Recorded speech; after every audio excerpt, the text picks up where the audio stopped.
Hey hey everybody, it's Killing Cash here. It's Killing Cash here, and I want to make this video because I make these videos when I get inspired by something I hear or something I want to be able to teach somebody, let them know, and I don't want to have to repeat it over and over and over again.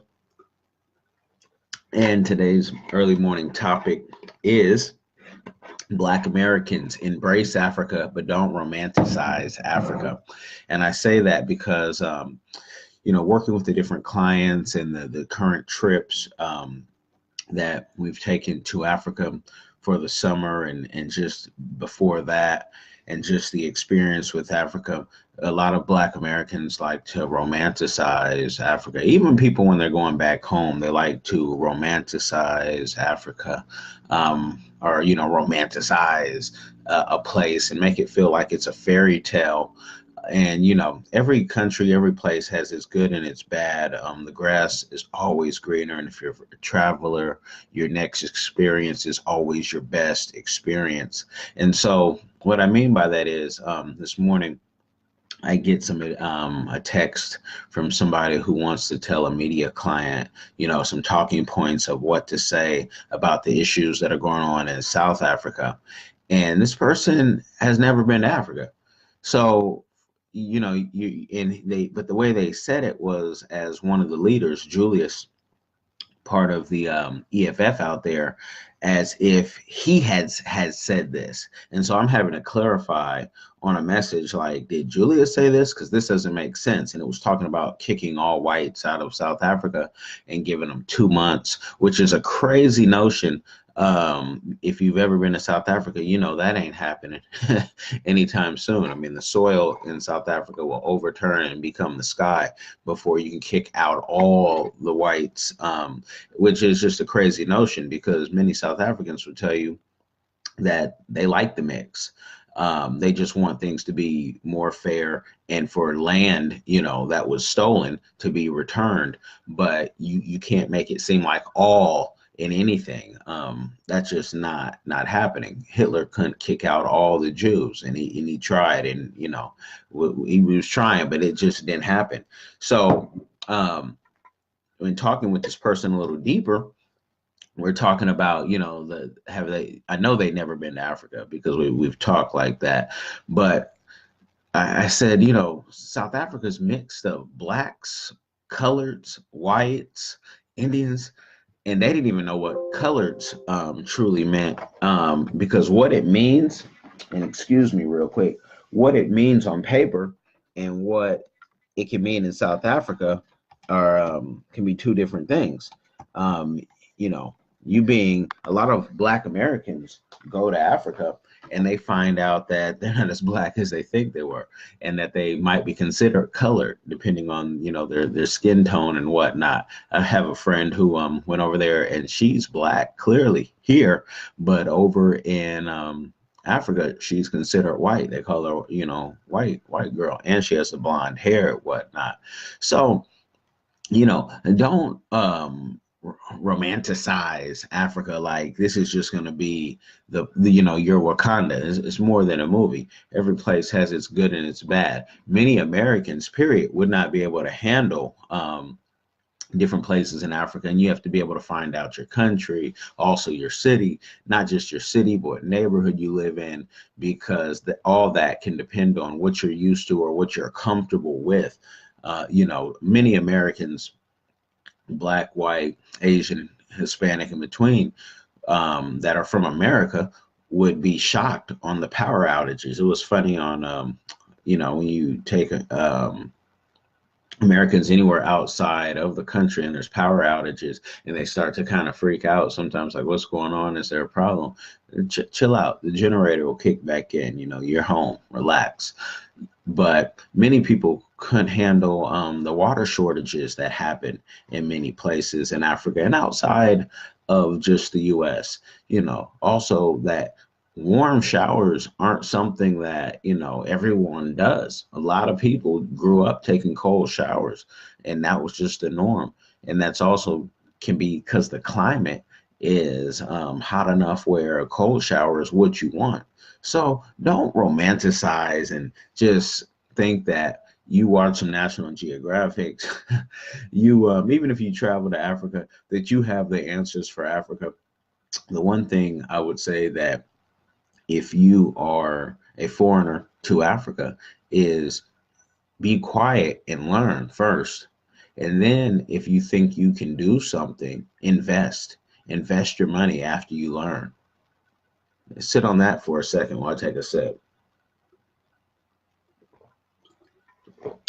Because, and I'm gonna put this towards, this is an American thing, but I'm gonna gear it towards Black Americans for sure.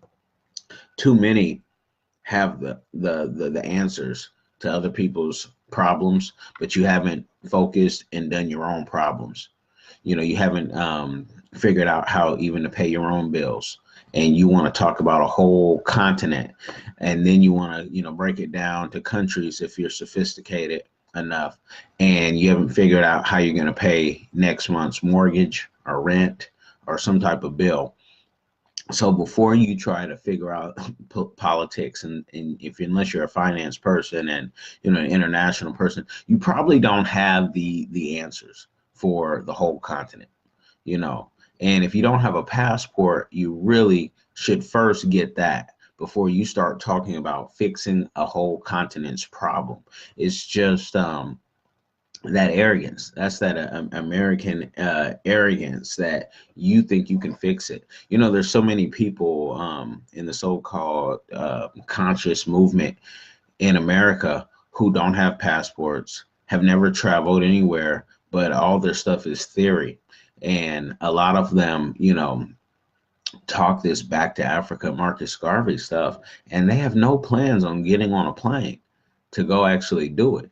So it's just a bunch of talk and a way to get, your money. But don't romanticize Africa. Africa, embrace it, learn from it, see what you can do, see where you can fit in, because there are a ton of opportunities, but there's also a lot of things that you're going to have to do to get to those opportunities. It may be getting some government officials permission. It could be even getting a bank account. In certain countries, that's a 7-step process. You have to go make in Cameroon. You see that, huh? The beanie. It's cold out here now in Seattle to me. You have to make a deal with the notary just to get the bank account. So you got to make it. The notary has to talk to the banker. I'm gonna tell you that can be a whole different process. Whatnot and a headache, And then there's some other steps and some minimum requirements that you have to hit depending on if you are a native, if you're a foreigner, if you're coming in as a business, what type of business. So all those things, you can just imagine the complexity of you trying to just open up a bank account. In Ethiopia, it's a little easier that you have your minimums, and you're probably going to get a no interest bank account if you're a foreigner, unless you work with a real professional. And there's some ways around that. Won't get into that. We sell that knowledge. We don't give it to you for free. But just know that Africa is a beautiful place, plenty of opportunity. Not saying don't go. I'm saying embrace it. Just don't think that you have the solution to Africa's problems, especially if you've never been there, you've never touched the soil, you've never put some money down. I don't see a lot of Black Americans investing in Africa. Right now, I don't see a lot of African Americans even getting African product food. I know with the Black Panther, people are wearing the clothes more. A lot of that, stuff we see the Chinese stuff, but you have a lot of the Chinese stuff in Africa, so sometimes you can't avoid that. But don't act like you're the savior to Africa, because then you sound like the colonizer that you continually talk about. Like you're gonna go fix the natives' problems, and you can't fix your own problems. A lot of you have multiple kids, multiple families. Fix that problem first. Fix that credit problem. Fix your problem before you start acting like, oh, we're gonna go help Africa, because we're putting out a lot of good information about Africa in the different outlets. But you really don't want to get it twisted like, okay, I'm going to go over there and I'm going to get a job. You're not getting a job in Africa unless you're highly skilled for a skill they need. You know, you can go start a business though. You know, please believe that you can go start a business. That's invest. Again, we're talking about investing, but you're not going to go out and get government aid in Africa, come in Africa and getting government aid. Yeah, there's people online who have gone to Africa and now they're trying to come back because they see that they could not afford to stay. Their whatever their plan was did not work out and they have to come back. So don't get it twisted. Be a short video.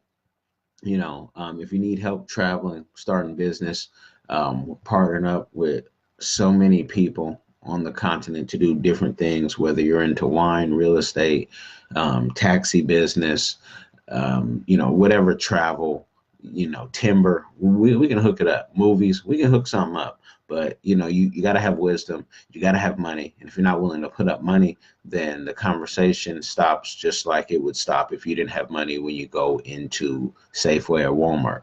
You can't buy anything, you're not ready. So that's my little morning. Hope it wasn't too negative. I just don't want you guys to get duped, because once you get there, a lot of people will say, this isn't for me.